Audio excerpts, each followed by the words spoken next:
त्याच्याबरोबर एक अर्धा तास त्याचा व्यायाम घ्यावा लागतो. व्यायाम म्हणजे नांगरट, खुरट अशा पद्धतीनं 2-3 दिवसातून त्याला चालवून फिरवून आणायला लागतं. आठवड्यातनं एकदा ही जी 7 किलोमीटरचं जे रनिंग आहे आम्ही म्हणतोय ते 7 किलोमीटर त्याला ते चालवून आणायला लागतं. अशा सगळ्या गोष्टी झाल्यानंतर ह्या गोष्टी शिवाय तो आमचा बैल पण त्या पद्धतीचा असतो. घेतला होता कितीला ते पण सांगा. आता तो विषय असा झाला, बैल घ्यायचा म्हणून ठरवला, परंतु म्हटलं जो बैल आपल्याला म्हणजे ह्या क्षेत्रात नाव कमवेल अशा पद्धतीच्या दृष्टीनं आपण ते खरेदी करूया. म्हणून आम्ही ज्यावेळेला गेलो खरेदीला त्यावेळेला 12 ते 13 लाख रुपये किंमत असताना सुद्धा आम्ही असं धाडस केलं की अमुक एक बैल आम्ही घेणारच आहे आणि त्या मालकाकडे आम्ही पाहिजेच म्हणून गेलो. त्यानं आम्हाला सांगत असतानाच 35 लाख रुपये त्याची किंमत सांगितली. अरे बापरे.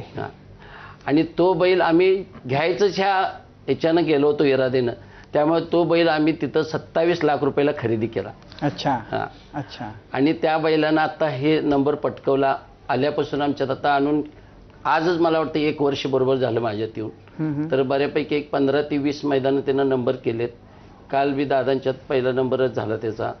आणि ब्रेक फेल म्हणून तो आता प्रसिद्धच आहे. तर त्याचं वय जास्तीत जास्त 3 ते 4 वर्ष आहे.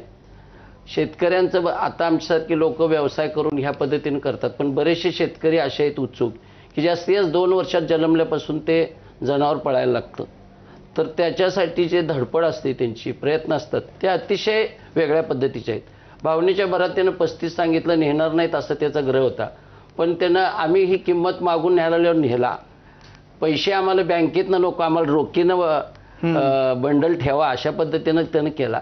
पण ते शेतकऱ्यांचा विषय असा आहे की पैसे घेऊपर्यंत 2 मिनिटं झाला, पण ज्या वेळेला आम्ही बैल सोडायला तिथं गेलो त्यावेळेला त्याच्या डोळ्यातनं अश्रूच्या धारा लागल्या. म्हणजे असा शेतकऱ्यांचा हा इतका मनापासूनचा खेळ आहे. जनावरांच्या बाबतीत अतिशय लोकही प्रेम करतात. सगळं समजा आपण म्हणत असलो की ह्या क्षेत्रात असा व्यायाम घेतला जातोय तसा आहे, तर नाही, या शर्यती क्षेत्रात अतिशय चांगल्या पद्धतीनं त्याचं संबोधलं जातंय. त्या बैलांना मारहाण वगैरे अजिबात होत नाही, काळजी घेतली जाते, अतिशय काळजी घेतलेली जाते. घरात मुलगा जर आजारी पडला तर बैल आजारी पडला, पहिलं बैलाचं असं बघत नाही ते. त्याला वेळेवर आपण जेवत नाही, पण त्याला वेळेवर टाइम टू टाइम सगळं दिलं जातं. ते साहेब ज्या वेळेला 2023ला दादाने ट्रॅक्टरचं मैदान काढलं तेव्हापासून ह्या बैलगाडी शर्यतीला सोन्याचा दिवस आला. ह्याच्या अगोदर कोण एवढं 50,000, 25,000, 10,000 अशी बक्षीस होती. त्यामुळे शेतकऱ्याला ती परवडीना झालं. त्यामुळे थोडं कमी व्हायला चालू झालं ते. परत देशी गाईकडे पण लक्ष लोकांचं कमी व्हायला लागलं होतं. ज्यावेळेला दादानी ट्रॅक्टरची जाहिरात टाकली त्यावेळेला सगळ्यांना आश्चर्य वाटलं की ट्रॅक्टर बक्षीस मिळणार आता.